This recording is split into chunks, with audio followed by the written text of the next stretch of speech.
दरअसल नॉर्थ और south Vietnam ये एक होना चाहते थे और नॉर्थ चाहता था कि साउथ वियतनाम भी नॉर्थ में मिल जाए, जबकि जो साउथ वियतनाम था वो अमेरिका द्वारा उसको बैक किया जा रहा था, उसे सपोर्ट मिल रही थी और अमेरिका नहीं चाहता था कि साउथ वियतनाम में साम्यवाद जो है वो स्थापित हो, क्योंकि एक कहते हैं कि एक बना कि एक देश अगर साम्यवाद बनता है तो दूसरा देश भी साम्यवादी हो जाता है। तो ऐसी एक धारणा बनी हुई है। इसको लेकर अमेरिका और वियतनाम के बीच जो युद्ध चला वो लगभग 20 साल तक चला था। इसी पर आज हमारी स्टोरी है और किस तरह से क्या क्या तथ्य छुपाए गए और पत्रकारिता और झूठ और प्लस जो वो तत्कालीन नेता होते हैं इनको किन कारणों से क्या क्या वो है जो तथ्यों को छुपाने की ज़रूरत पड़ती है, इस पर ये आज का वीडियो सारा आधारित है।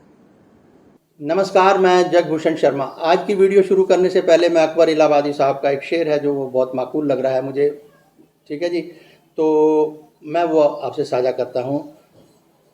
हम आह भी भरते हैं तो हो जाते हैं बदनाम, हम आह भी भरते हैं तो हो जाते हैं बदनाम, वो कत्ल भी करते हैं तो चर्चा नहीं होती। मैं क्यों कह रहा हूँ इस शेर को, वो आगे आपको समझ में आ जाएगा। क्योंकि अगर किसी ने राजनीति का जायका, मैं विश्व परिप्रेक्ष्य में बोल रहा हूँ, सब आप समझने की कोशिश कीजिएगा कि अगर राजनीति के जायके को आप एनहेंस करके इजाफा करके उसमें समझना चाहते हैं तो आप समझ लीजिए फूटनीति, कूटनीति, लूटनीति और झूठ नीति, ये सब के सब जब मिलती हैं, इनका जो पूरा रस सब इसमें शामिल होता है तो जायका कुछ और बढ़ जाता है। आपने देखा कि 22 अप्रैल की जो घटना घटी कश्मीर के पहलगांव में, 25 जो हमारे सैलानी थे जो भारतीय और एक नेपाली था, 26 सैलानियों को बड़ी निर्मम हत्या कर दी गई आतंकवादियों द्वारा। उनका कोई कसूर नहीं था। चलो क्या परसेप्शन बनाना था, और इसके आगे की स्टोरी के ऊपर हम नहीं जाते क्या हुआ है और वो पकड़े गए हैं या नहीं अभी भी मुझे डाउट है, तो उस बात को हम अभी क्योंकि दरकिनार करें, हमारा विषय आज कुछ और है। तो उसकी एवज में जो भारत ने एक्शन लिया, क्योंकि हमारे प्रधानमंत्री साहब ने बहुत कुछ कहा था कि बदला लेंगे, मिट्टी में मिला देंगे वगैरह, ये बहुत कुछ ऐसी बातें हुई, तो एक्शन भी लिया गया, ठीक है जी। उनके जो आतंकवादियों के ठिकाने थे तो वहाँ पर बड़ा सटीक निशाना साधा गया और उनको तबाह भी किया गया, वो एक अलग बात सबके सामने है। लेकिन ताज़ा घटनाक्रम जो है, इसके साथ जो घटना जो मेरा आज का वीडियो जिससे जुड़ा है वो आप उसको समझने की करें। झूठ की एक बहुत बड़ी जो है एक जीवन में जिसे कहते हैं कि स्थान है झूठ का। सच है तो झूठ भी है, और सच सदा देखो शाश्वत है, लेकिन झूठ का क्या है वो एक अलग बदलती एक वो चीज़ है। तो इसके अंदर मेरे पास एक किताब है जो जिसका शीर्षक है द एलिमेंट्स ऑफ जर्नलिज्म, ठीक है। ये बिल कॉय और टॉम रोजेनस्टील की लिखी हुई है, ये संयुक्त दो ऑथर हैं इसके दूसरा जो चैप्टर है उसका जो शीर्षक कह लीजिए, नाम कह लीजिए, वो truth the first and the most confusing principle, ये उससे जो चैप्टर है उसका शीर्षक है। सच्चाई एक पहला और अत्यधिक भ्रामक सिद्धांत है, इसी को ही समझना है।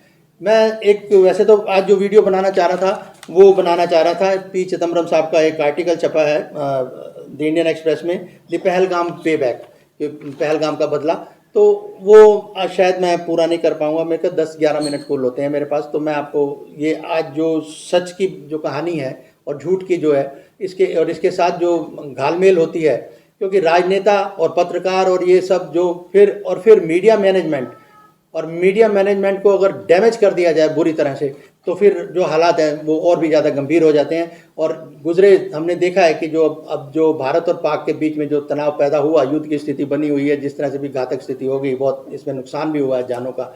26 लोग तो वो गए थे, उसके बाद जितने मर गए हैं आप उसके काउंट अभी करोगे, आंकड़े धीरे धीरे आएंगे सामने। तो अब आप ये देखिए कि इसके बीच में जो कथाकथित की बात कर रहा हूँ, तथाकथित नहीं, मैं कथाकथित वो चैनल जिनको पूरा भारत नहीं पूरा विश्व जानता है, उन चैनल्स ने जिन्हें गोदी मीडिया कह के संबोधित किया जाता है, फ्रेज है कॉमन, मैं कोई अपने पास से नहीं कह रहा, लोग गोदी मीडिया कहते हैं, और उन्होंने किस तरह से क्या झूठ बोला। पाकिस्तान कराची आ गया, ये इस्लामाबाद कब्जे में आ गया, आधा ले लिया, ये कर लिया, वो कर लिया, क्या क्या कहा है। चलिए हम प्रिंसिपल पे बात करते हैं कि जो इसके जो एथिक्स हैं जर्नलिज्म के, और ये सारे वो लोग हैं, इनमें से बड़े बड़े जो पत्रकार हैं, कथाकथित और तथाकथित बड़े बड़े पत्रकार हैं, इन्होंने मास कम्युनिकेशन पता नहीं क्या क्या डिग्रियां ले रखी हैं, किसी ने एमफिल किया होगा, किसी ने डॉक्टरेट की होगी इसमें, लेकिन अफसोस की बात है कि बुनियादी चीज़ नहीं समझी। तो ये मुझे तो सबसे बड़ा अफसोस होता ही बाजारवाद पे। बाजारवाद के सारे इंस्टीट्यूशन है, सब कुछ डिग्रियां इस करके दी जाती हैं कि चलो भाई ठीक है, हमारे पास पैसा, हमने अर्न कर लिया, वो कहीं ना कहीं प्लेसमेंट दे दी, और प्लेसमेंट कर दी तो फिर लालाओं के साथ मिलकर काम करो, और उसके साथ फिर अभिनेताओं के साथ का भी जो भी होता है वो सारी चीज़ें सामने आ रही हैं। और हम समझना चाहते हैं इस सच्चाई को कि ये जो उन्होंने चैप्टर दिया है उसको हमने समझना है। The first and the most confusing principle, जो ट्रुथ के बारे में उन्होंने कहा कि truth the first and the most confusing principle, सच्चाई पहला और भ्रामक सिद्धांत है। ठीक है, अब समझते हैं इसकी स्टोरी हम चलते हैं। हमें 1963 में हमें जाना होगा अमेरिका में। कैनेडी साहब की, जॉन एफ कैनेडी साहब की हत्या हुई थी। ठीक है जी, उस वक्त जो नए प्रेसिडेंट बने थे वो थे लिंडन जॉनसन, और उसी समय में जो साउथ हमारा वियतनाम है उससे हज़ारों किलोमीटर दूर है, रफली जो मेरे पास किताब है उसमें 10,000 किलोमीटर दे रखा है, तो हज़ारों किलोमीटर दूर वियतनाम पे वो चिंतित हो गए। तो उस वक्त जो 1963 में जॉन एफ कैनेडी की हत्या हो गई थी, और उस वक्त जो दूसरे वहाँ जो चुने गए लिंडन जॉनसन, वो राष्ट्रपति चुने गए, और उनके एक डिफेंस सेक्रेटरी थे जिनको वो थे रॉबर्ट मैकनैमरा। जो जॉनसन साहब थे, इन्हें चिंता हुई वियतनाम की, और ये जानना चाहते थे कि वहाँ पर क्या हो रहा है और वहाँ की स्थिति क्या है। ये अपनी इंफॉर्मेशन एकत्र करना चाहते थे अपने स्तर पर। बाकी जो कुछ चल रहा था वो तो चल ही रहा था, झूठ सच तो उस वक्त भी था। ठीक है जी, 1963 कहाँ चला गया। और अब हम उस स्थिति को भांपते हुए आज कंक्लूड करेंगे आज की स्थिति के साथ, क्योंकि हमारा जो कथाकथित जो गोदी मीडिया है, कथाकथित मैं बात कर रहा हूँ, तथाकथित नहीं, कथाकथित जो फेमस है, जिनके किस्से कहानियाँ आए दिन छपती रहती हैं, लोग उनके, दूसरे शब्दों में कहूँ, कहना अच्छा नहीं होगा, उन्हीं को ही कोट करते हैं जी, वो जी फलाने में, और नाम मैं नहीं लेना चाहता, मुझे आई डोंट वांट टू। अब सवाल है कि वहाँ पे क्या हुआ कि उन्होंने एक जिज्ञासा की कि मुझे वियतनाम के बारे में जानकारी हासिल करनी है। तो रॉबर्ट साहब 3 दिन की यात्रा के वहाँ जाते हैं, और वियतनाम का सिगोन एक शहर है बहुत बड़ा, वहाँ 3 दिन रुकते हैं। सभी जनरल्स को बुला लेते हैं कि मुझे जो कुछ भी हालात हैं इसके बारे में बताइए।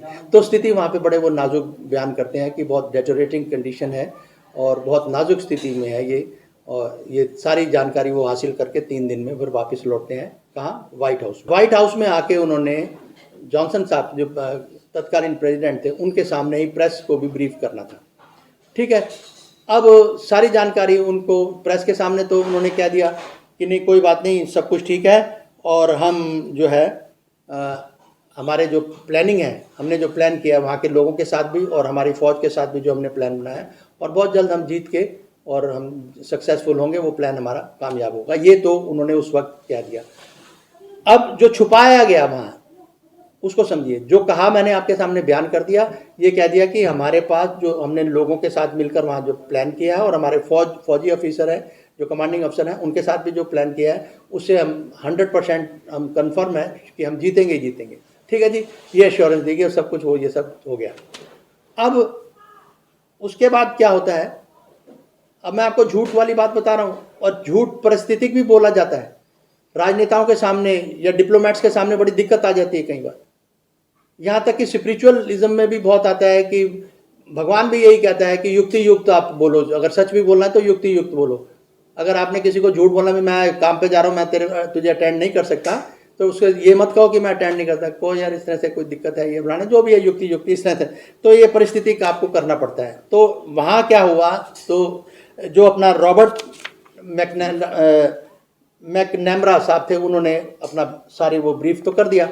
हकीकत कुछ और थी।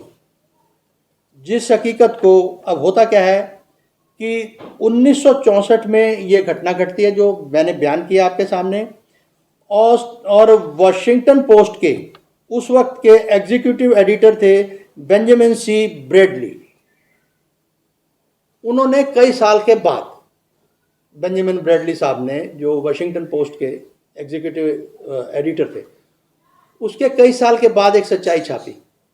ठीक है, से अबाउट 5-6 ईयर या 8 ईयर्स ऐसे समझ लीजिए, टेंटेटिव मान के चलो, क्योंकि 5-6 साल के बाद तो एक सच्चाई सामने आती है। वो क्या कहते हैं कि ब्रैडली जी कहते हैं, 8 वर्ष के बाद न्यूयॉर्क टाइम्स और वॉशिंगटन पोस्ट ने सरकार के लिखित गुप्त इतिहास को, अब वो गुप्त इतिहास क्या है, उसको पेंटागन दस्तावेज के या पेंटागन पेपर्स के नाम से जाना जाता है। वो हज़ारों पेज का एक, यूँ कहते हैं कि it is sort of mountain, उसमें जो वर्ड लिखा है इस किताब में वो माउंटेन लिखा हुआ है, यानी एक बहुत बड़ी, एक यूँ समझिए कि भारी कलेक्शन थी। अब उसको उसका हवाला देते हुए ये कहते हैं कि जो छपा था, तत्कालीन नेताओं ने उस वक्त क्या कहा, उस वक्त वियतनाम की युद्ध से संबंधित कितनी सच्चाई मालूम थी वो दस्तावेज से खुलती है। तो कहने का मतलब है कि सुरक्षा सचिव जो थे तत्कालीन, मैकनामरा साहब, उन्होंने प्रेसिडेंट जॉनसन के जो अंदरूनी जो उनकी जानकारी थी, जो उनकी ख्वाहिश थी कि मैं पर्सनल इंफॉर्मेशन वियतनाम के बारे में रखना चाहता हूं, तो वो उन्होंने कैसे कंसील करके उनके सामने प्रस्तुत की, उसके ऊपर बात हो रही है। तो वो कहते हैं कि वियतनाम से संबंधित सारी सच्चाई वो पेंटागन पेपर्स में वर्णित की गई और वहाँ की स्थिति बहुत ही डिस्टर्बिंग, यानी क्या कह सकते हैं आपकी, परेशान करने वाली थी। क्योंकि तख्ता पलट जब होता है तो वो किन परिस्थितियों में होता है आप जरा देख लीजिए। गोया कहना गलत ना होगा कि कोई भी बड़ा नेता या बड़ा जो ओहदेदार कह लो, किसी को भी जिम्मेदार बनाया जाता है तो वो कहीं ना कहीं जो सच्चाई है उसको बोलने के लिए एक सही वक्त चाहिए होता है और उसके ऊपर बहुत सी डिप्लोमेटिक एक अप्रोच होती है और किस तरह से किन शब्दों में सच बोलना है ये बहुत ज़रूरी होता है। हमारे यहाँ पर भी कहा जाता है कि सत्यम ब्रूयात प्रियम ब्रूयात वगैरह वगैरह। तो चलिए, और सच्चाई कभी ना तो प्रिय होती है ना मीठी होती है, सच ये बात होती। तो यहाँ वो कहना चाहते हैं, गोया कहना गलत ना होगा कि युद्ध काल के समय जब कोई भी बड़ा ओहदेदार, बड़ा नेता, कोई भी हो, जब कोई बयान दे रहा हो तो पत्रकारों का फर्ज बनता है वो धैर्य से सुने, कोई भी टीका टिप्पणी जल्दबाजी ना करें, जो हमारे कथाकथित गोदी मीडिया ने किया अभी, ठीक है जी। और इसी करके ध्यान से सुने और समय आने पर पूरे उसकी फैक्ट्स फाइंडिंग को बाद ही अपनी कोई बात रखना चाहते हैं तो वो रखें, उसकी भी एक सलीका होता है शाब्दिक। और ये नहीं कि आज जो स्थिति हो गई है, जो जिसमें भाषा तो कोई रही नहीं ना, कोई किसी को कोई संयम रहा ही नहीं भाषा पर, तो ये एक बहुत दुखद स्थिति है। तो कहने का मतलब ये है कि आप समझिए कि 1964 में, 1964 में भी किस तरह के हालात थे, किन हालात में वो मीडिया ने वो बात छुपाई और क्यों छुपाई गई। न्यूयॉर्क टाइम्स की बात कर लो या वाशिंगटन पोस्ट पर, या नामी ग्रामी अखबार हैं, तो इन्होंने किन हालात में कैसे रोका रखा। इसका मतलब ये है कि अगर 8 साल के बाद हुई है तो 1964 + 8 कहीं जाके 72-73 में वो सारी सच्चाई खुली। तो गोया समझना ये होगा कि जो पत्रकारिता है ये सहज काम नहीं है, इसमें बहुत कुशाग्र बुद्धि चाहिए, एक्यूमन चाहिए और इसको समझना है। हमें जल्दबाजी नहीं करनी कि कराची छीन लिया, इस्लामाबाद खा गए, ये कर गए। अरे भैया, एक बात मान के चलना कि सॉवरेन कंट्री है वो भी, जैसे हम हैं वैसे वो भी हैं, और मोर ओवर आज की डेट में वो भी न्यूक्लियर पावर उनके पास भी है और हमारे पास भी है। तो ये जो फैटल वेपन्स हैं इनका आप दिलो दिमाग में रखो। और हमारी तो गुजारिश यही है, प्रार्थना यही है कि ज़्यादा उन्माद में आके या अति उत्साह में किसी तरह की कोई बात नहीं करनी चाहिए। और ये जो झूठ सच का एक किस्सा है इसको आप समझें, और दायित्व पत्रकारों का कुछ ज़रूरत से ज़्यादा हो जाता है। तो आज के वीडियो में फ़िलहाल इतना ही, फिर मिलेंगे, नमस्कार।